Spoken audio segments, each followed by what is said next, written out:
Okay, we left off on page Zion, first column, second paragraph, about 8 lines up from the bottom. It said that, they quoted the Gemara in Sota, that a person who's a Balgaivo, he's not worthy of Tchias HaMesim. And he quoted a Posuk. Quoted the Posuk, Hokitzu Ranu Shochne Ofer. Awaken and sing out those who dwell in the dust. So it says only the person who's a Shochne Ofer in his lifetime, he's like a neighbor of the dust in his lifetime, that person will be resurrected. Meaning the person who has that level of humility. The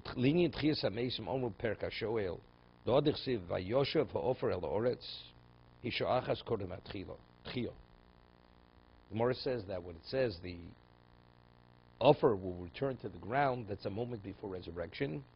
As we discussed, the person instantaneously decomposes and immediately he starts growing from the ground. He comes alive.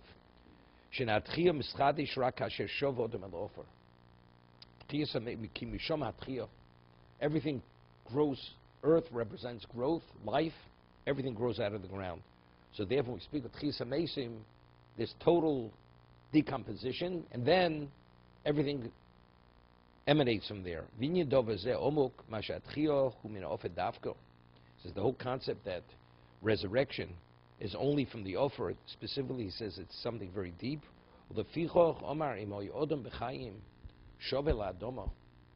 He says a person during his lifetime has relevance to the earth, meaning he was humble. It's as if he's like he doesn't value himself or the way he behaves. More than the dust, he's like a neighbor of the dust. He has the characteristic of earth, of dust, which is lowliness and simpleness. So therefore it goes back to that.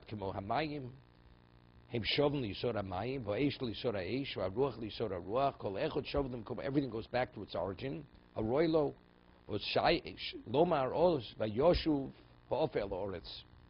So the one who has relevance to dust goes back to dust. So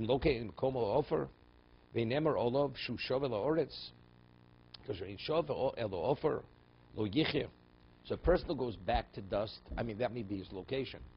Going back means that's your dwelling. You're going back to your dwelling. So a person who lived his life with humility, that's his dwelling location. Because in his lifetime, he acted as if he was no more than dust. That was the characteristic of humility.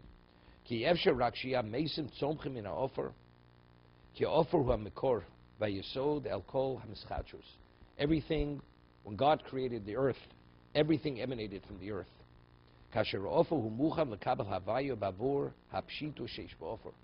Because of the simpleness, it's something which everything comes out of the ground, all creation. There are endless, infinite numbers of species, whether it's living, whether it's vegetation, whatever it is, everything came out of the earth. We're saying even the sun. So therefore, all growth comes from there. Okay? Person who's arrogant, the Shechina cries for that person, like moans for that person. Shnema ki roma Hashem v'shofel yireh v'gavoa mimerchok yivoda v'yoda adkan. Hashem is exalted.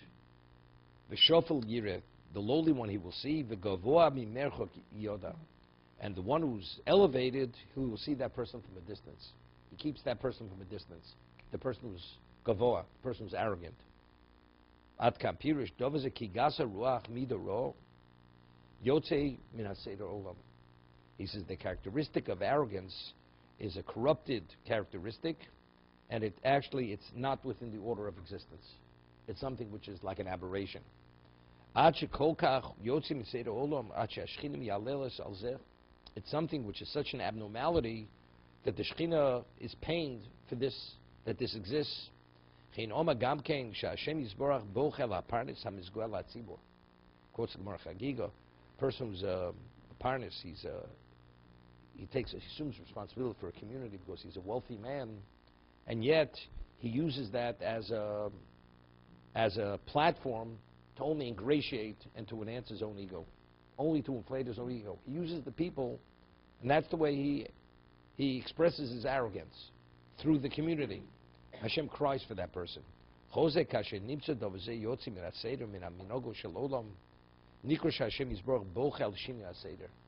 God created existence in a specific order, so whenever that order is disrupted, we find the expression of bechia. God's pained when something doesn't function the way he wanted it to function. So person who's arrogant, he's elevating himself more than he should. We'll continue this.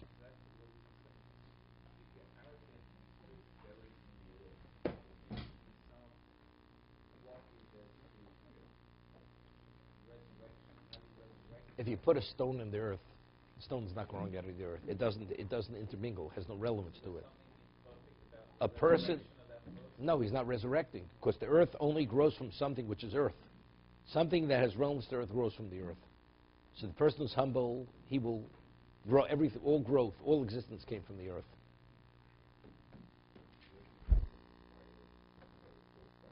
What?